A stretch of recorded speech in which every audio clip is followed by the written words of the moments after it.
Frères et sœurs, j'espère que vous allez bien. C'est une joie pour moi de partager ce moment avec vous au travers de cette capsule vidéo. Le titre de ma pensée en ce jour, c'est « Investir dans ton potentiel ». Nous avons tous un potentiel. Nous avons tous reçu des dons, des talents, des capacités.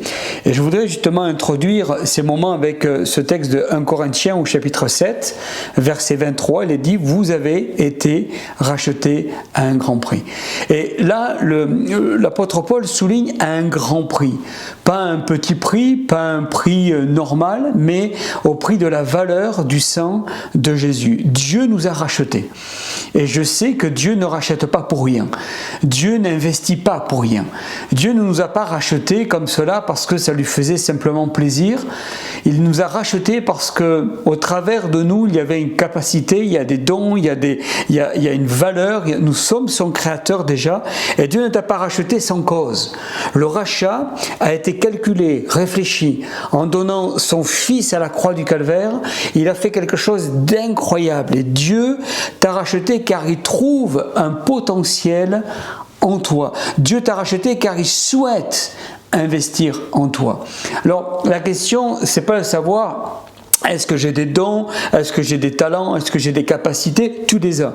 La parole de Dieu, et on va le voir dans quelques instants dans Matthieu chapitre 25, verset 14, la parabole des talents, la parole de Dieu nous montre que nous avons tous des talents, nous avons tous des capacités, nous avons tous des dons.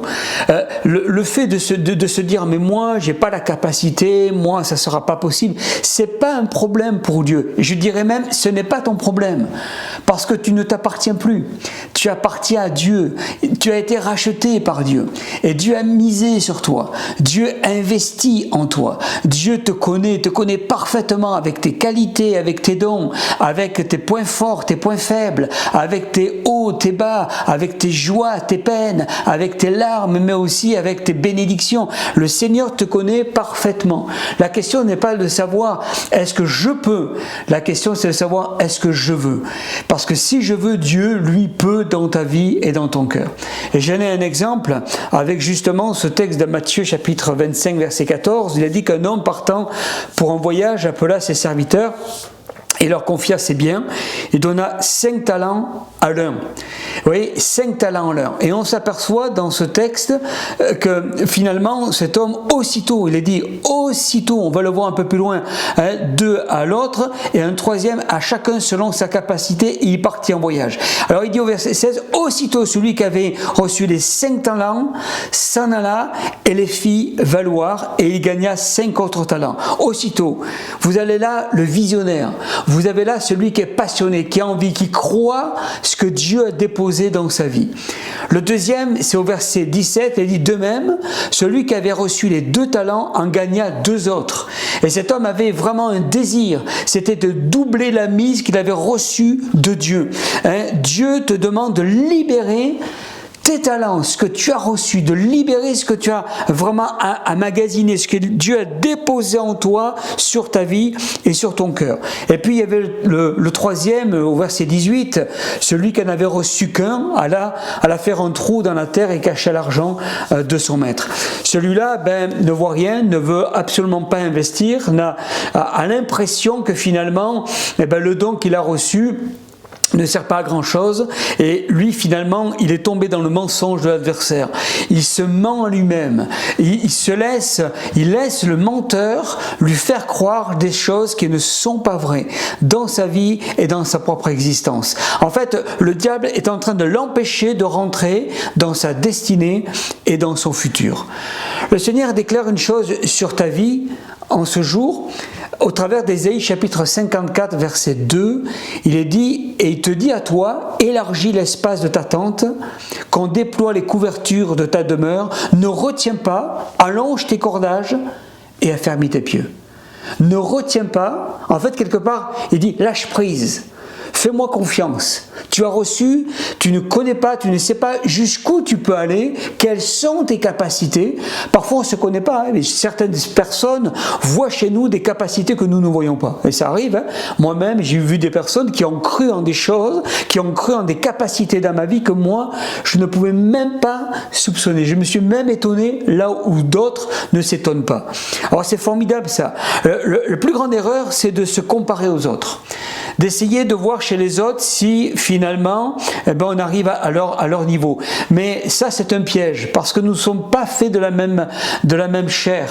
Nous sommes faits par le même Créateur, mais nous ne sommes pas pareils. Nous avons reçu des talents différents. Nous avons reçu des capacités différentes. Et le fait de se comparer nous va disqualifier ce que nous avons reçu de Dieu. Dieu te demande de faire ce que l'autre ne peut pas faire. Et on appelle ça la complémentarité. Je bénis Dieu pour la complémentarité dans l'Église. Je bénis Dieu pour la complémentarité dans les ministères, chez les leaders, et dans l'Église, dans la diversité au travers des dons et des talents. Dieu te demande, ou Dieu ne te demande pas d'être, je dirais, le meilleur, bien au contraire, il te demande d'être tout simplement celui que Dieu veut que tu sois et que tu puisses vraiment t'investir en lui. Alors, veux-tu investir dans ta propre vie ? Parce que lui le veut, mais il ne le fera pas et ne le fera jamais sans toi. Dieu ne fera pas ce que tu dois faire toi dans ta propre vie.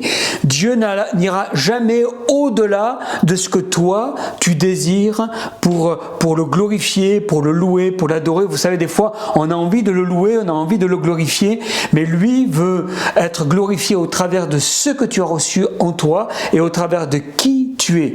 Devenir un investisseur de tes propres talents. Investir dans ce que tu as reçu pour le royaume de Dieu. Et je crois que c'est ce que le Seigneur veut nous demander de faire en fait. Dans le monde, nous avons 3 catégories. La première, c'est une minorité qui fait bouger les choses. La deuxième, ceux qui observent les choses qui sont en train de bouger. Et puis vous avez une troisième catégorie, d'autres qui ne savent même pas que quelque chose est en train de bouger. Et moi je veux croire, en ce jour, au travers de cette vidéo, alors que tu es en train de m'écouter, que tu es cette minorité qui fait bouger les choses, qui veut en tout cas les faire bouger, qui veut, je dirais, aller de l'avant et actionner quelque chose que le Seigneur a déposé sur ta vie. Alors, ton potentiel, ce n'est pas ce que tu as déjà fait. Ton potentiel, c'est ce que tu n'as pas encore accompli et qui va s'accomplir, qui va se faire. Mais le tout, c'est de le vouloir. Le tout, c'est de croire en ce que Dieu a déposé dans ta vie. N'est pas le syndrome de Gédéon qui, lui, se sentait limité par sa situation familiale parce que sa famille était la plus petite dans le pays et lui était le plus petit dans sa famille. En fait, Dieu l'a quand même qualifié. Regardez ce que Dieu a fait de Gédéon, alors que lui se voyait différent de ce que Dieu avait vu sur sa vie. Regardez l'exemple aussi de Jérémie. Ne tombe pas dans le syndrome de Jérémie, qui lui, limité par l'âge, se sentait trop jeune pour être ce prophète et pour accomplir l'œuvre de Dieu. Regardez ce que Dieu a fait de sa vie. Ne sois pas non plus ce David à un moment donné de sa vie où il s'est senti limité par ses manques. Manque d'expérience, manque de capacité, alors qu'il a été le vainqueur de Goliath. Lui, le petit, il a, je dirais, détruit, anéanti le géant qui faisait plus de 2 mètres de haut. Ne sois pas là à être piégé, à te laisser mentir par le syndrome de Moïse, où à un moment donné, Moïse s'est senti limité par son langage, parce qu'il parlait pas bien, parce qu'il avait la langue embarrassée, nous dit la parole de Dieu. Mais il a été celui qui a transporté et qui a fait sortir du désert de l'Égypte 1 500 000 personnes pour les faire entrer dans la terre promise. Vous voyez, il a cru, ils ont tous cru, que ce soit Gédéon, Jérémie, David, Moïse, j'aurais pu parler de Jonathan et tant d'autres, ils ont cru en leur potentiel. Ils ont cru que finalement Dieu avait déposé quelque chose dans leur cœur. Et c'est ça qui est formidable, c'est ça que je voudrais vraiment vous faire prendre conscience. Alors, je crois que Dieu veut tout simplement te dire, dans 1 Samuel, chapitre 16, verset 7, il dit, l'Éternel dit à Samuel, et vous connaissez cette histoire par rapport à David, que l'homme regarde à ce qui frappe les yeux, mais l'Éternel regarde au cœur. Et Dieu, lui, regarde au cœur. Dieu regarde à ta vie. Dieu a vu en David un potentiel extraordinaire, un potentiel puissant. Mais peut-être que certaines personnes ne verront pas ce potentiel chez toi. Peut-être que tes parents, tes amis, tes frères, tes sœurs, même ton pasteur ne verrait pas ces choses-là. Mais lui, Dieu, voit ce qu'il a déposé dans ta vie. Il sait exactement les capacités que tu as reçues de sa part. Alors le futur appartient à ceux qui ont transformé leur potentiel en investissement. Est-ce que tu veux investir sur ta vie? Est-ce que tu veux déverser sur les autres ce que tu as reçu de Dieu afin de pouvoir glorifier le roi des rois, le Seigneur des seigneurs? Alors deviens l'investisseur de ta propre vie. Voilà ce que je voulais te partager. Deviens investisseur de ta propre vie et commence à rentrer dans ce à quoi Dieu t'a appelé. Et tu verras qu'au fur et à mesure où tu vas avancer, tu vas te surprendre de faire des choses que tu n'aurais jamais imaginées de ta part. Mais la foi, c'est ça, c'est se mettre en action. La foi, c'est se lever et avancer pour pouvoir accomplir la destinée que Dieu a destinée pour toi. Que ton nom soit béni.